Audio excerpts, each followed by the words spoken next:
नमस्कार। प्रारंभ पर आप सभी का स्वागत। मैं अवनीश। चैनल आपने सब्सक्राइब किया है इसके लिए आपको बहुत-बहुत धन्यवाद। वीडियोस आप लाइक कर रहे हैं उसके लिए भी धन्यवाद। शेयर करिए और बेल आइकन जरूर दबा लीजिए ताकि किसी भी अपलोड की सबसे पहले सूचना आपको मिले। हमारे साथ हैं व्यालोक जी, उनका फूल, चंदन, अक्षत, पुष्प, माला ये सभी लेके स्वागत है। व्यालोक जी बहुत-बहुत स्वागत। नमस्कार। प्रारंभ के सभी दर्शकों श्रोताओं को मेरा बहुत बहुत वादन अभिवादन। जी, व्यालोक जी, एक नारा प्रधानमंत्री ने दिया था कि एक रहोगे तो सेफ रहोगे। उससे पहले योगी आदित्यनाथ ने एक बात कही थी, बंटोगे तो कटोगे। लेकिन अचानक जब-जब मौसम में परिवर्तन होता है तब-तब कुछ न कुछ ऐसी बातें आ जाती हैं। अब इस समय मध्य प्रदेश सरकार के एक हलफनामे के बहाने जो है, एक बार फिर सवर्ण सेंटिमेंट वो अलग व्याकुल है, व्याकुल भारत बना हुआ है। सोशल मीडिया पे ही व्याकुल भारत बना हुआ है, सही। दूसरी तरफ नफरत बोने वाले, समाज में बंटवारा करने वाले ऐसे तमाम सोशल मीडिया हैंडल्स पे मैं देख रहा हूँ, कहीं पर बाम सेफ लिखा होता है, कहीं पर कुछ लिखा होता है, कहीं पर कुछ लिखा होता है। तो ये मौसमी कीड़े दोनों पक्ष के कोई एक ऐसा सूत्र मिलता है और उस सूत्र के आसपास लपट जाते हैं। जी हाँ, एक हलफनामे की चर्चा हो रही है कि साहब मध्य प्रदेश सरकार ने कोर्ट में एक हलफनामा दिया है जिसमें वो रिजर्वेशन को बढ़ा के पता नहीं 172% कर देंगे। सॉरी, 172% तो नहीं हो सकता, लेकिन कहा जा रहा है कि नहीं साहब वो 90 कर देंगे, 100 कर देंगे, 110 कर देंगे, व्हाटसएवर जो भी है। अब उधर से व्याकुल भारत आ गया मामला, इधर से भी अब सोशल मीडिया पे एक अलग तरीके की गंध, एक सस्ता विमर्श वो शुरू हो जाता है। मैंने पर्सनली ये नोटिस किया है और मैं एक पूरी क्रोनोलॉजी इसकी भी आपको बता सकता हूँ। उसमें बिना मतलब 2-3 मिनट समय लग जाएगा। जब-जब कहीं कोई चुनाव होता है, खासतौर से विधानसभा चुनाव,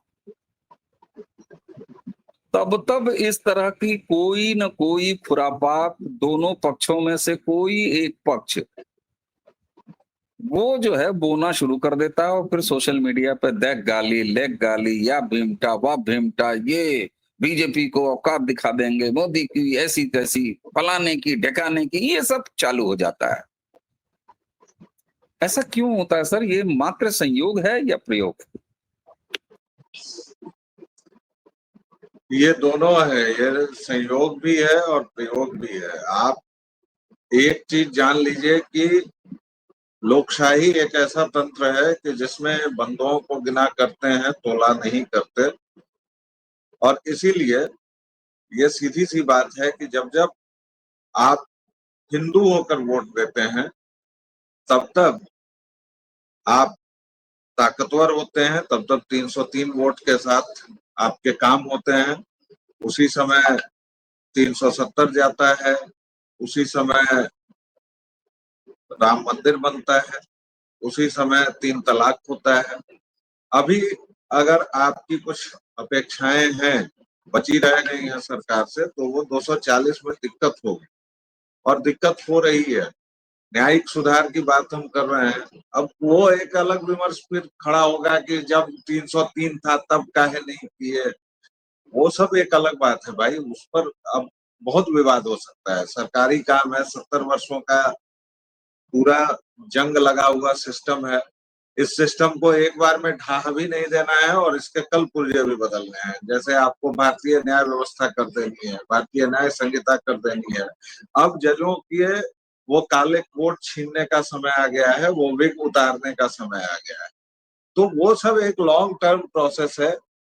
और आपने क्या किया एक समाज के तौर पर, ये भी तो देखिए। आप कितनी बार खड़े होते हैं अपने धर्म के लिए, अपने राष्ट्र के लिए। ये सारे सवाल सोचने होंगे और इस पर कोई T20 नहीं है और ये इंस्टेंट नूडल भी नहीं है, इंस्टेंट मैगी भी नहीं है कि आप इस मैगी को। अब जैसे ये मध्य प्रदेश सरकार का जो कांड हुआ है, सीधी सी बात है कि अभी बिहार के चुनाव हैं, अभी बहुत कुछ होगा। बिहार में पूरी लड़ाई 3 ध्रुवीय हो गई है।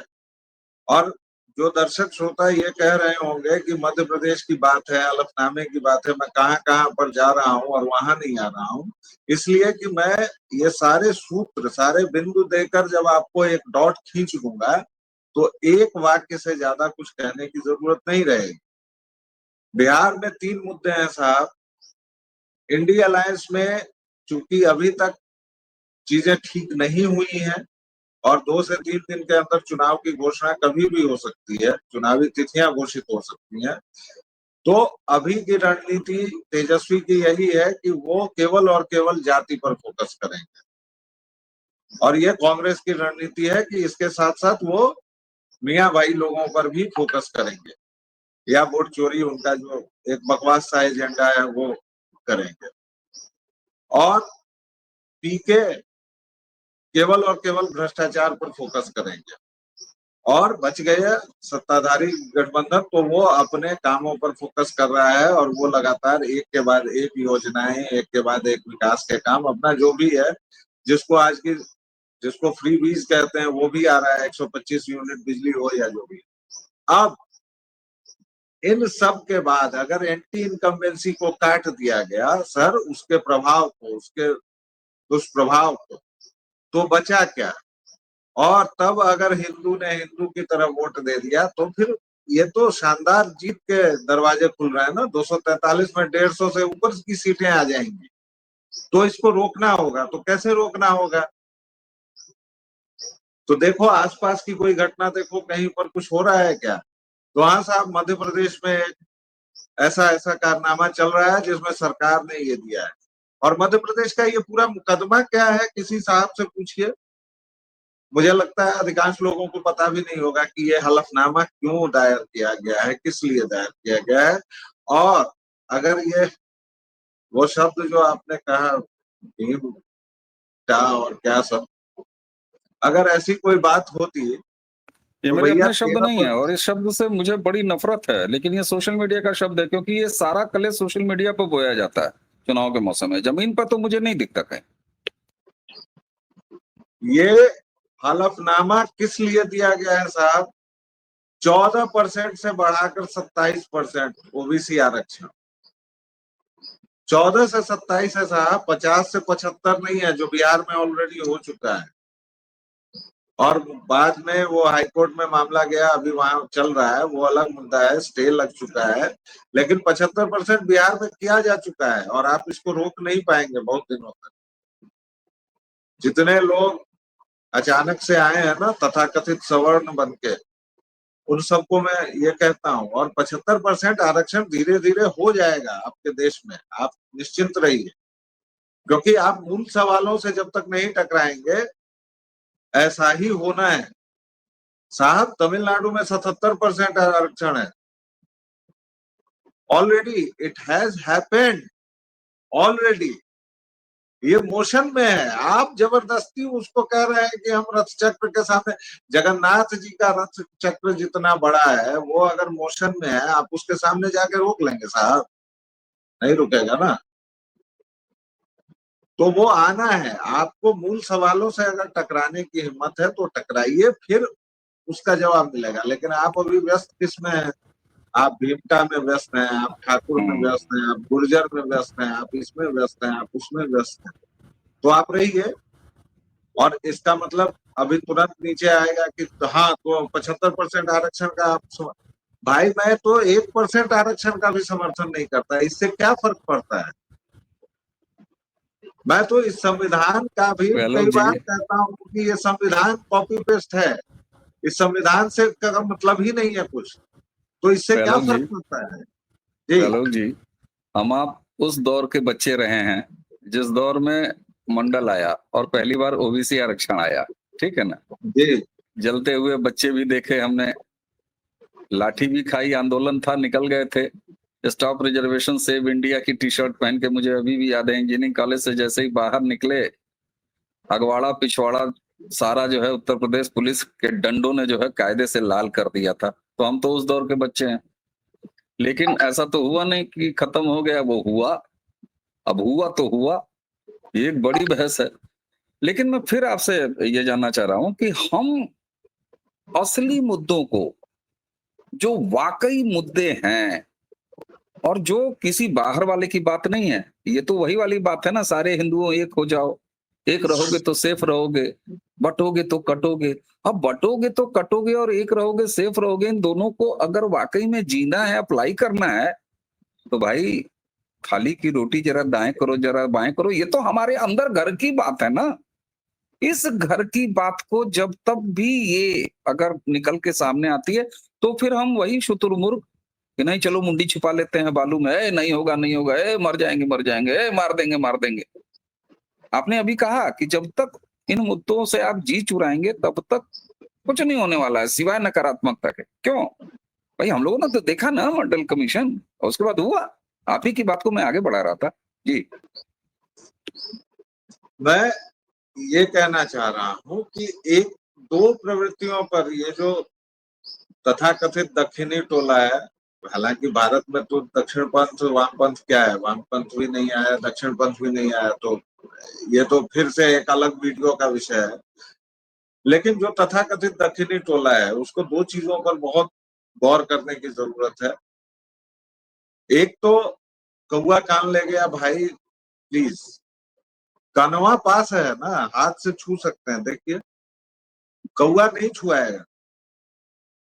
तो कान ले गया या कान वाला बाली ले गया तो उसके पीछे काहे दौड़ रहे हो यार? कान छू लीजिए ना मालिक, यहाँ देखिए कान है। एक ये करना चाहिए कि तुरंत ये जो तत्काल प्रतिक्रिया देनी ही है और एकदम तान देना है, मार देना है, कुछ ये ठीक है।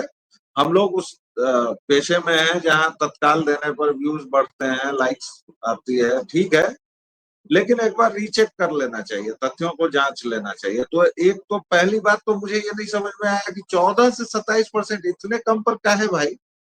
तो 75%, आपका 60% हो जाएगा। आपको इस सरकार ने 10% दिया हुआ है ना, जिसकी जितनी हिस्सेदारी, जिसकी जितनी भागीदारी होती है उसकी उतनी हिस्सेदारी।